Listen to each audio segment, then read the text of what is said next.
Je sais que c'est à peine croyable, mais derrière moi, j'entendis des hommes qui pleuraient. Non, la poésie, ce n'était pas de la littérature, pas seulement. Cela n'appartenait pas au monde des livres. Cela n'était pas fait pour ceux-là seuls qui lisent. Les preuves se multipliaient. Il était une chose que seule la terreur pouvait obtenir. C'était que ces centaines d'hommes bouillonnant au fond de la baraque fissent silence. Seule la terreur et la poésie.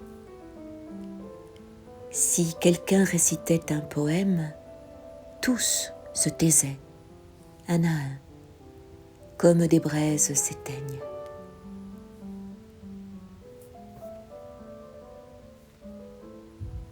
Un manteau d'humanité les recouvrait. J'apprenais que la poésie est un acte, une incantation, un baiser de paix, une médecine. J'apprenais que la poésie est une des rares, très rares choses au monde qui puissent l'emporter sur le froid et sur la haine. On ne m'avait pas appris cela. Cependant, tous les poètes ne se valaient pas. Hugo, lui, triomphait. Le moindre de ses vers agissait sur nous à la façon d'une poussée, d'un afflux de sang. Ce diable d'homme, cet irrésistible vivant se mêlait de nos affaires dès qu'il prenait la parole. Il n'y avait point besoin pour nous de le comprendre, ni même de l'écouter exactement, d'écouter ses paroles. Il suffisait de se laisser faire.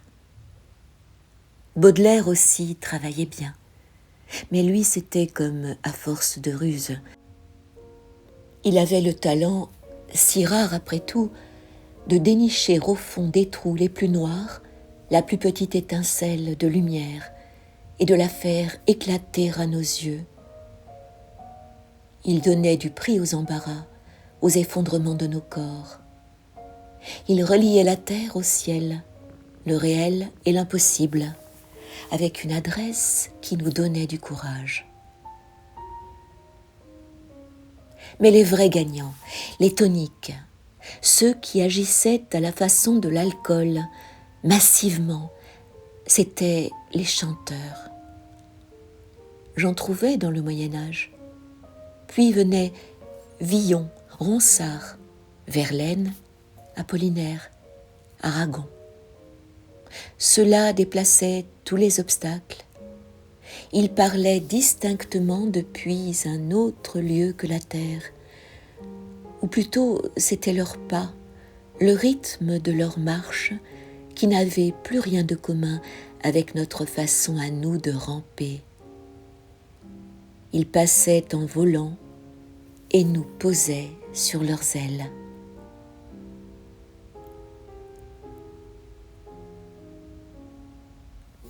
J'entends les sceptiques gronder « Il ne nous fera pas croire qu'il se nourrissait de poésie. » Certes non, nous nous nourrissions de soupe à l'eau et d'un pain amer, et d'espérance.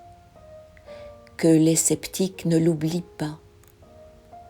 Or, c'était justement avec l'espérance que la poésie avait à faire.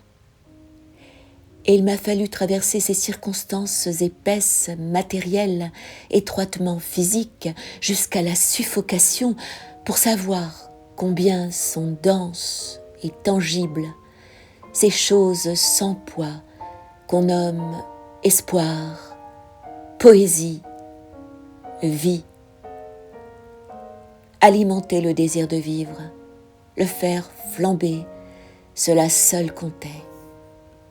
Car c'était lui que la déportation menaçait de mort. Il fallait se rappeler sans cesse que c'est toujours l'âme qui meurt la première, même si son départ ne s'aperçoit pas et qu'elle entraîne toujours le corps dans sa chute. C'était l'âme qu'il fallait nourrir en priorité. La morale était impuissante.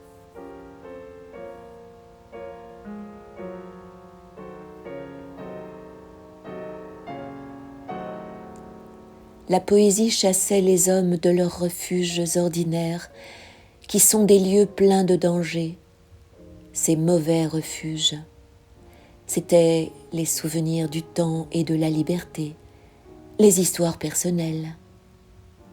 La poésie faisait place nette. C'est un peu parce que j'ai fait cette expérience que je dis et dirai sans me lasser. L'homme se nourrit de l'invisible. Il se nourrit de l'impersonnel.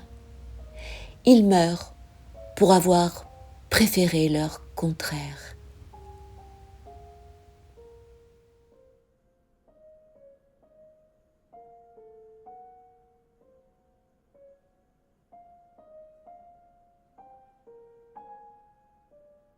J'étais sur le mur au soleil entre un jeune acteur parisien, un jeune gars effarouché, trop beau, aux mains de fille, et un instituteur bourguignon, consciencieux et quelque peu sceptique.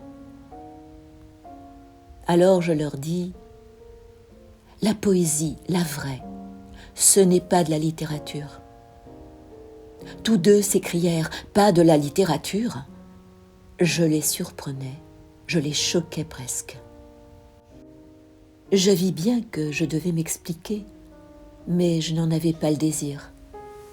Et je me suis mise à réciter des vers, au hasard, tous ceux que je retrouvais, tous ceux qui ressemblaient à notre vie en cet instant. Je récitais du Baudelaire, du Rimbaud, à voix simple. Peu à peu, à ma voix, une autre voix s'était ajoutée. Je ne savais pas d'où elle venait. Je me le demandais à peine. Puis je fus bien obligée d'entendre. Les vers étaient répétés dans l'ombre. Des voix s'étaient levées timidement derrière moi. J'en percevais devant moi aussi. J'étais entourée. Sans même le vouloir, je fis plus lente ma récitation. Des hommes étaient venus. Ils s'étaient ralliés et formaient un cercle. Ils prononçaient les mots en écho. À la fin de chaque strophe, à chaque silence, ils faisaient bourdonner les dernières syllabes. Va, va, laisse-toi faire. Récite, me souffla l'acteur aux mains de fille. Ce qui se passe est extraordinaire. Je psalmodiais. Il me semblait savoir à cet instant tous les poèmes que j'avais lus, même ceux que je croyais oubliés. Le cercle des hommes autour de moi se serrait. C'était une foule. Alors j'entendis que ces hommes n'étaient pas des Français. L'écho des vers qu'ils me renvoyaient était parfois défiguré comme le son du violon dont une corde se relâche, parfois juste comme un diapason. La respiration de tous ces hommes s'approchait. Je la sentais maintenant sur mon visage. Ils étaient 50 peut-être. Je leur dis « Qui êtes-vous » La réponse me vint aussitôt, mais dans un désordre effrayant. Les uns parlaient allemand, les autres russe, d'autres hongrois. Quelques-uns répétèrent simplement les derniers mots du dernier vers en français. Ils se penchaient vers moi, gesticulaient, se baissaient et se redressaient, frappaient leur poitrine de tout le bras, zézayaient, grommelaient, se récriaient en proie à une passion soudaine. J'étais abasourdi et heureux, stupidement heureux, mais je ne distinguais plus aucune parole, tant le vacarme en quelques secondes avait grandi. Loin de moi, derrière la cohue oscillante, des hommes hélaient les passants dans toutes les langues de l'Europe orientale. Ne cherchant plus à comprendre ce qui arrivait, incapable d'éprouver autre chose que du bonheur, un bonheur rythmé à la façon d'un son musical, un bonheur de gorge et de souffle, je repris ma récitation. Il ne me restait en mémoire qu'un poème de Baudelaire, La mort des amants. Je le donnai, et des dizaines de voix ronflantes, grinçantes, croissantes, caressantes répétèrent « Et les flammes mortes ».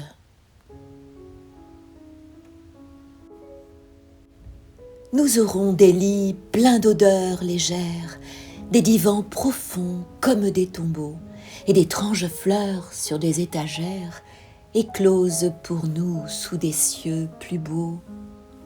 Usant à l'envie leur chaleur dernière, nos deux cœurs seront deux vastes flambeaux qui réfléchiront leur double lumière dans nos deux esprits, ces miroirs jumeaux. Un soir fait de rose et de bleu mystique, nous échangerons un éclair unique, comme un long sanglot, tout chargé d'adieu. Et plus tard, un ange, en trouvrant les portes, viendra ranimer, fidèle et joyeux, les miroirs ternis et les flammes mortes. Et les flammes mortes. Et les flammes mortes.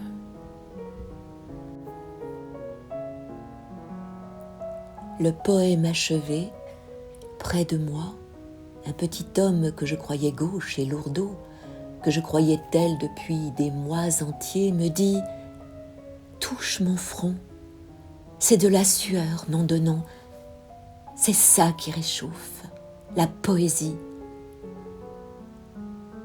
De fait, la barrière du gel s'était écartée. Nous ne sentions plus même la fatigue.